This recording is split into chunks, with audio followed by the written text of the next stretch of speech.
కొంతకాలంగా సెల్ ఫోన్ల చోరీలు పెరిగిపోతున్నాయి. ఫోన్ పోగొట్టుకున్న వారంతా పోయిన ఫోన్ కంటే అందులో ఉండే డేటా కోసం ఆందోళన చెందుతున్నారు. స్మార్ట్ ఫోన్ యూజర్స్ తమ వ్యక్తిగత, ఆఫీసుల సమాచారాన్ని సాఫ్ట్ కాపీల రూపంలో సెల్ ఫోన్లలో భద్రపరుచుకుంటున్నారు.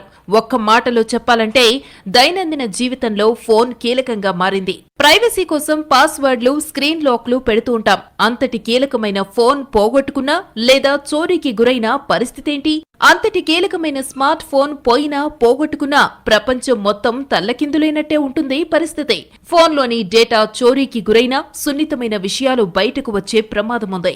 సెల్ ఫోన్ పోతే దాన్ని ఎలా గుర్తించాలో తెలియక చాలా మంది ఇబ్బందులు పడుతున్నారు. కేంద్ర టెలికాం మంత్రిత్వ శాఖ ఆధ్వర్యంలో రూపొందించిన సెంట్రల్ ఎక్విప్మెంట్ ఐడెంటిటీ రిజిస్టర్ టెక్నాలజీని ఉపయోగించడం ద్వారా పోయిన సెల్ ఫోన్ ను తిరిగి కనిపెట్టవచ్చు.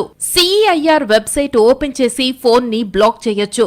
CEIR వెబ్సైట్ లోకి వెళ్లి సెల్ ఫోన్ ను IMEI నెంబర్ తో బ్లాక్ చేయొచ్చు. ఆ తర్వాత ఆ సెల్ ఫోన్ ఎట్టి పరిస్థితుల్లో పనిచేయదు.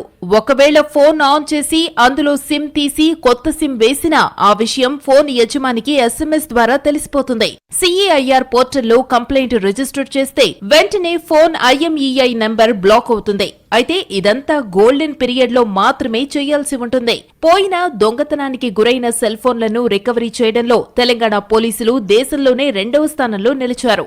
459 రోజుల్లో 37,000 సెల్ ఫోన్ల రికవరీ. ఇది తెలంగాణ పోలీసులు సాధించిన ఘనత. అదేమీ ఆషామాషీ విషయం కాదు. ఒక్కసారి పోయిన సెల్ ఫోన్ ని తిరిగి రాబట్టడం అంటే అది సాధ్యం కాదు. కానీ ఏకంగా 37,000 సెల్ ఫోన్లను రికవరీ చేసి బాధితులకు అందించారు తెలంగాణ పోలీసులు. ఈ ఏడాది జనవరి 1 నుంచి 2024 జూలై 25 వరకు 21,193 మొబైల్ ఫోన్లను విజయవంతంగా రికవరీ చేసి బాధితులకు అప్పగించారు. ఫోన్ల రికవరీలో ఈ ఏడాది తెలంగాణ పోలీసులు 2వ స్థానంలో నిలిచారు. ఓవరాల్ గా ఫోన్ల రికవరీలో తెలంగాణ పోలీసులు దేశంలోనే నంబర్ 1. చోరీ అయిన స్మార్ట్ ఫోన్లు అన్నీ కూడా విదేశాలకు తరలిపోతున్నాయి. పోయిన సెల్ ఫోన్లను దొరికిన వాళ్లు వాడుకుంటున్నారు, లేదంటే అమ్మేస్తున్నారు. ముఖ్యంగా హైదరాబాద్, సైబరాబాద్, రాచకొండ కమిషనరేట్ల పరిధిలో ఎక్కువ మొత్తంలో సెల్ ఫోన్లు పోవడం లేదంటే చోరీ కావడం జరుగుతోంది. 2023 మే 17 నుంచి CEIR పోర్టల్ వినియోగంలోకి వచ్చింది. CEIR పోర్టల్ కు తెలంగాణ రాష్ట్రంలో CID నోడల్ ఏజెన్సీగా ఉంది. తెలంగాణలోని 780 పోలీస్ స్టేషన్లు ఈ పోర్టల్ను ఉపయోగిస్తున్నాయి. 2024లో 206 రోజుల్లో 21,193 పోగొట్టుకున్న లేదంటే దొంగలించబడిన మొబైల్ పరికరాలను రికవరీ చేయడంలో పోలీసులు విజయం సాధించారు.